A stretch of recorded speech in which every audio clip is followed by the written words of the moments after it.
Hey guys, my name's Josh. I'm a service technician here at RV Land, and I'm here to show you how this RV works that you've rented through American Dream Vacations in Kyle, Texas. My name's Hank Hill. I sell propane and propane accessories. These right here are your two 20-pound propane tanks. Whichever way this is pointing is the bottle that you are currently using. So if you're not getting any gas, that means that one bottle's empty. So you're going to turn it off, rotate this over, and turn this one on.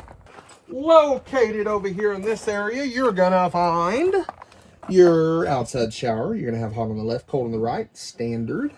This right here is your battery disconnect switch. So you're gonna put it in and twist it to turn it on. This here is kind of cool. So when you're hooked up with your water hose at the RV park, if you want to fill your tank, you leave it here in the fresh tank fill. If you want direct water pressure, because we're not using our fresh tank, you're going to put it in the city water connection. This water hose does come with a water filter as well. This is a 30 amp service RV, comes with the plug. If you have a drill or a small screw gun ready and available at home, you can bring it with a 3/4 inch or 19 millimeter socket to be able to operate these jacks up and down. Remember, the jacks are meant to stabilize. The jacks are not intended to level the RV. This is going to be your gray tank drain. This is going to be for the kitchen sink only. This is a galley tank is what it's called. This is your black tank flush. Only use it if you're dumping the black tank and the black tank valve is in the open position. This right here is where you're going to hook your black and gray tanks up.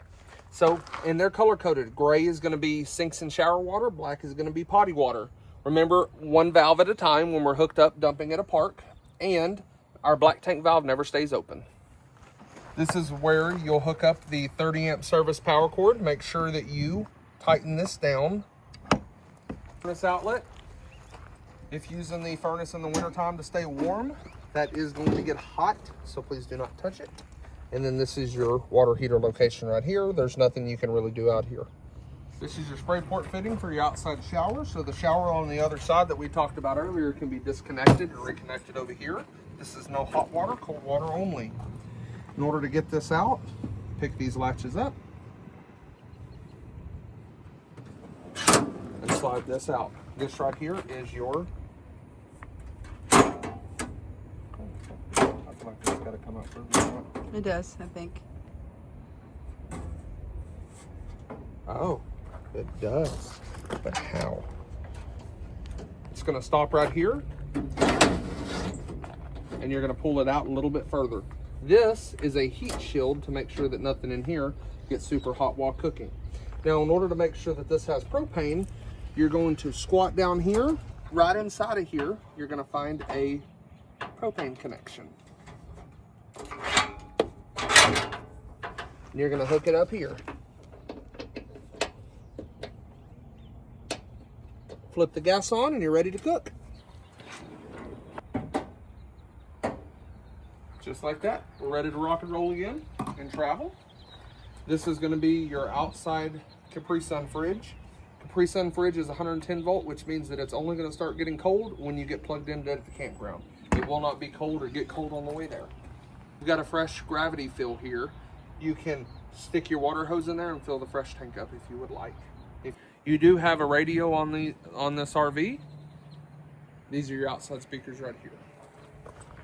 Y'all come on in so I can show you around. Remember, while traveling, make sure that this safety latch right here it's called a travel latch, is latched so this door's not sliding around in here, damaging itself while traveling down the road. Shore power, when you're hooked up to your 30 amp service plug, this right here is going to illuminate, allowing you to know that you're plugged into good power wherever you're plugged in at. Here's your stove top. You can turn the lights on top on. You can turn the bottom, which is also going to be the oven light, or just leave it in the middle for off. But anytime you turn the gas on, it's going to illuminate red here. And this right here is going to be your front burner. You do the exact same thing to the other ones. In order to light the oven, you're going to hold this down right here, and you're going to count to about 10. Refrigerator is 12 volt. Freezer on top, fridge on the bottom, and you can make all your selections right here, depending on exactly how hot and how cold you want your refrigerator. In the bathroom, you're going to find a medicine cabinet directly above the sink. The shower curtain operates by clicking it over. If you're going to rent this thing for a while, try to make sure that every other shower, at least when you get out, that what you're going to do is close that and allow it to dry a little bit before you recess it and leave it that way. Right here, as well as your air conditioner. I will go over the AC controls here in a little bit. I do recommend that you leave this closed. This is called a quick cool feature, but it doesn't operate very efficiently. So if you find yourself needing to lower the table and turn it into a bed as well, there's two bicycle style latches down here that you're going to open up like so. You're going to push down in the middle of the table to compress it, and then you're going to relock everything. And now it's stable again. This is your Dometic thermostat. So you're going to press it once, and you're going to have 3 different fan mode options. You're going to have auto, high, and low. Always running in auto. Click it once. That's your air conditioner. Select your temperature, whatever you see fit. If you press both up and down buttons at the same time, it switches to Celsius. Press them both up and down again, they'll switch back to Fahrenheit. One more time, it's going to turn on the furnace. One more time, it's going to turn it back off. Ceiling lights, exterior lights, which is going to be your awning light. Water pump, we only use the water pump when we're sucking water out of the fresh tank, not if we're hooked up at a campground. Gas or electric for the water heater. Awning, extend and retract, slide in and out. When you run your awning out, there's a vinyl flap that's going to drop at the very end of it. That is the fullest extent of your awning. Use your best judgment. If you feel like it's too windy for an awning, it's too windy for an awning. Once that flap drops, do not extend it out anymore. Make sure that when we're running the awning out, and when we're running the awning in, we're holding down the end button so we don't roll it up backwards and damage it.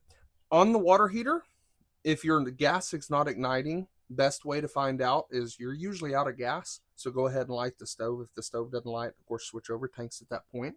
If the electric is not working, you're going to come right down here to this breaker box, flip it open, and there's going to be an electric water heater breaker. Thank you guys for renting with American Dream Vacations in Kyle, Texas, and I hope to see you again.